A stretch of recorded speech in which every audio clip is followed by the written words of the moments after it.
Praise the Lord. இயேசுவின் ரத்தம் ஜெயம். தினமும் இயேசு நிகழ்ச்சிக்கு உங்களை கர்த்தராகிய இயேசு கிறிஸ்துவின் நாமத்தில் வரவேற்கிறேன். செய்தியின் தலைப்பு: உங்களை கண்டால் எதிரியும் எழுந்து நிற்பான்.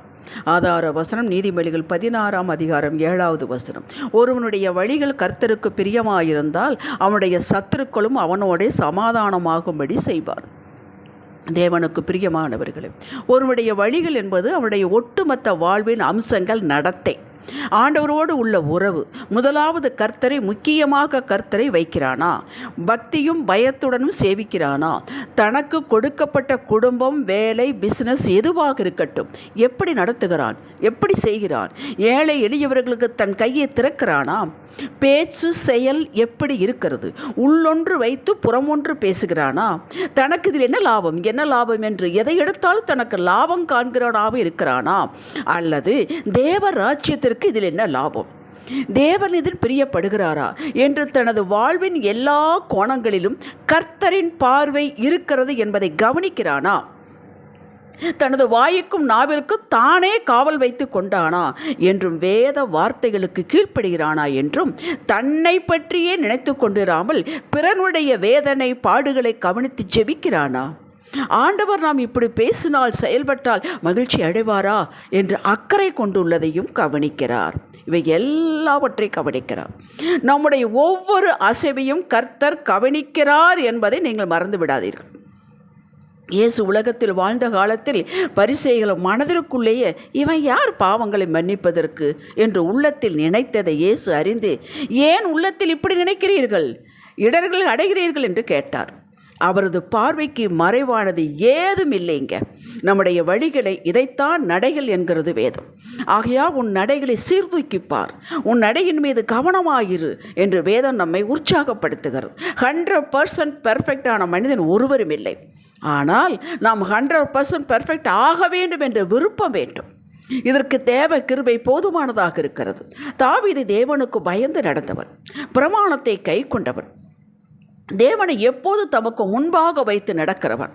ஆகையால் யூதர்களுக்கு பரம எதிரியாக செயல்பட்ட பெலிஸ்தியர் கூட தாவீதுக்கு உதவி செய்தார்கள், அண்டிக் கொள்ள இடம் கொடுத்தார்கள். தாவீதுக்கும் அவனோடு இருந்த 600 பேருக்கும் குடும்பத்தார்களுக்கும் அடைக்கலம் கொடுத்தார்கள். ஆகீஸ் ராஜா காலத்தில் பெலிஸ்தியர் ராஜா ஆகீஸ் ஒரு சிக்லாக என்ற ஊரையே கொடுத்தார்கள்.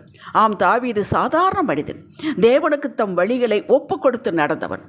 ஆகையால் பெலிஸ்தியர் கண்களில் தயவு கிடைக்க பண்ணினார். சங்கீதம் 25:27 இதை விளக்குகிறது.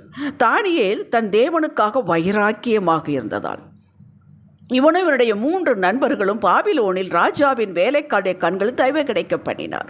அவருடைய நடத்தை, பண்பு இவைகளெல்லாம் தேவனை சார்ந்தே இருந்தது.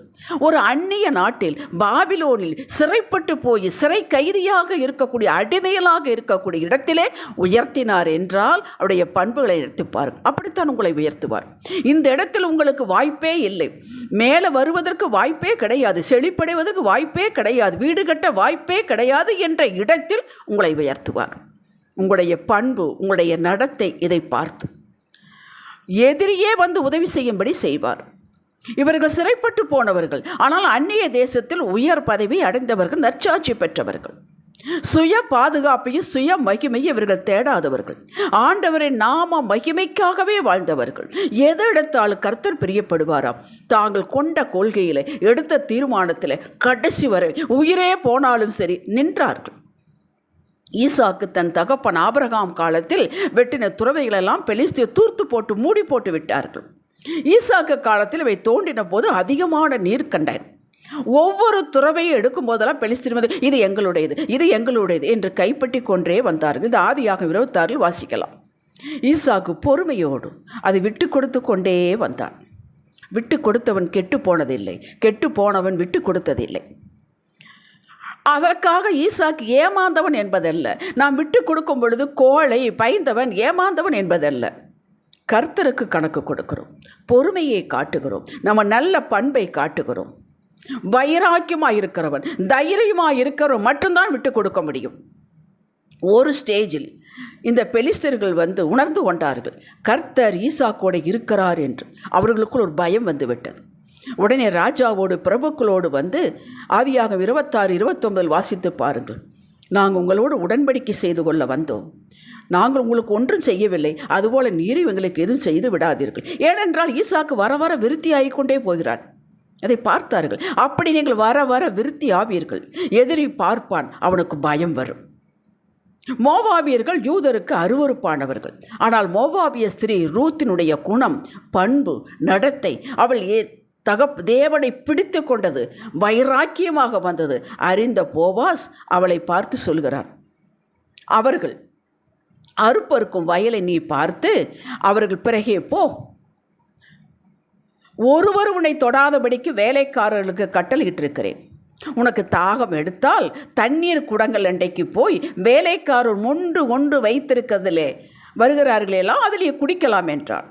அதற்கு யூத்து கேட்கிறாள், நீர் என்னை விசாரிக்கும்படி எனக்கு எதினாலே உடைய கண்களில் தயவு கிடைத்தது என்று கேட்கிறார். அவளுக்கே ஒரு ஆச்சரியம். நாம் ஒரு மோவாபிய ஸ்திரீ, நம்ம ஏதோ கீழே இருக்கிற பொறுக்க வந்தோம், ஆனால் இவ்வளவு தயவு பண்ணுகிறாரே, இது என்ன காரணம் என்று கேட்கிறார். அதற்கு போவாஸ் சொல்கிறாள், அவளுடைய நடத்தி. வசனம் 11 வாசித்து காட்டுகிறேன் உங்களுக்கு, 2:11 வாசித்து காட்டுகிறேன். அதற்கு போவாசு பிரயுத்தரமாக, உன் புருஷன் மரணமடைந்த பின்பு நீ உன் மாமியாருக்காக செய்ததையும் நீ உன் தகப்பனையும் தாயையும் உன்னுடைய ஜென்ம தேசத்தை விட்டு முன்னே நீ அறியாத ஜனங்களிடத்தில் வந்ததும் எல்லாம் எனக்கு விவரமாக தெரிவிக்கப்பட்டது என்று சொல்லுகிறான். உன்னை பற்றி நான் கேள்விப்பட்டேனம்மா, அதனாலே உனக்கு இவ்வளவு தயவு கிடைத்தது என்று சொல்லுகிறான். தேவ மக்களே, எந்த இடத்தில் இருந்தாலும் உங்களது நல்ல இயல்பை காட்டுங்கள். ஆண்டவருடைய அன்பு உங்கள் மூலமாக பாயட்டும். காசா பணமா? அமைதியாக உங்கள் கரிசனையை காட்டுங்கள். எதுவே செய்ய முடியாமல் போனாலும் உங்களது தனிப்பட்ட ஜெபத்தில் உங்களை காரணமில்லாமல் பகைக்கிறவர்களுக்காக, வேதனை கொடுக்கிறவர்களுக்காக மனம் இறங்கி ஆண்டவரிடம் மன்றாடுங்கள். இதுதாங்க பெரிய ரகசியம் ஆசீர்வாதத்திற்கு. இதை நீங்கள் செய்து பாருங்கள். இது முழு மனதோடு சந்தர்ப்பம் வாய்க்கும் போதெல்லாம் செய்ய வேண்டும். எவன் தடுத்தானோ, எவன் தடையாகவே இருந்தானோ, எவன் உயர்வை தடுத்தானோ, ப்ரமோஷனை தடுத்தானோ, அவன் மூலமாகவே உங்களுக்கு அற்புதம் வழி உண்டாகும் செய்வார். கர்த்தர் செய்வார். ப்ராக்டிக்கலாக நீங்கள் செய்து பாருங்கள். பொறுமை, அன்பின் பாதையில் நடவுங்கள். அது கொஞ்சம் சிரமந்தான், விளக்கரையும் செலுத்த வேண்டியது தான். ஆனால் அதுதான் ராஜபாதை. அதற்கு வரக்கூடிய ஆசீர்வாதங்களை எண்ணவே முடியாது. எத்தனை முட்டுக்கட்டைகள் கண்முன் போட்டாலும் அமைதியாக யெகோவா ஈரே பார்த்து கொள்வார் என்று நகர்ந்து விடுங்கள். இது சிரமந்தான். இதன் விளக்கரையும் அளவில்லாது. உங்களுக்கு எங்கு போனாலும் சகாயம் கிடைக்கும். இதுதான் சத்தியம். விடவே மாட்டார். எதிரியை கொண்டே ஆசீர்வதிப்பார். எதிரி உங்கள் கண்களுக்கு முன்பாக எழுந்து நிற்பான். அவனுக்கே தெரியாது, காரணமே தெரியாது. அப்படிப்பட்ட ஸ்லாக்கியத்தை, கணத்தை, மகிமையை கர்த்தர் உங்களுக்கு கொடுப்பார். செய்து பாருங்கள். ஜெபிக்கலாம். தகப்பனே, உங்களை சிலுவையில் அறைந்தவர்களை பிதாவிடம் வேண்டுதல் செய்தீரே, மன்னித்தீரே. உங்கள் பிள்ளைகளாகிய நாங்கள் அதே அன்பை காட்டுவோம்.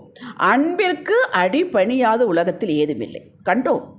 அன்பின் வழியில் நடப்போம், பொறுமையோடு நடப்போம், விசுவாசத்தை இருக்க பிடித்து கொள்வோம், உலகத்தை சுதந்திரித்துக் கொள்வோம், சகல ஆசீர்வாதங்களை சுதந்திரித்துக் கொள்வோம். இயேசுவின் நாமத்தில் பிதாவே, ஆமேன். இன்றைய சிந்தனைக்கு சகிப்புத்தன்மையை வளர்த்து கொள்வேன். பொறுமை, விசுவாசம், அன்பு, இதை பிடித்து கொண்டே நடப்பேன். ஆமேன். அல்லேலூயா.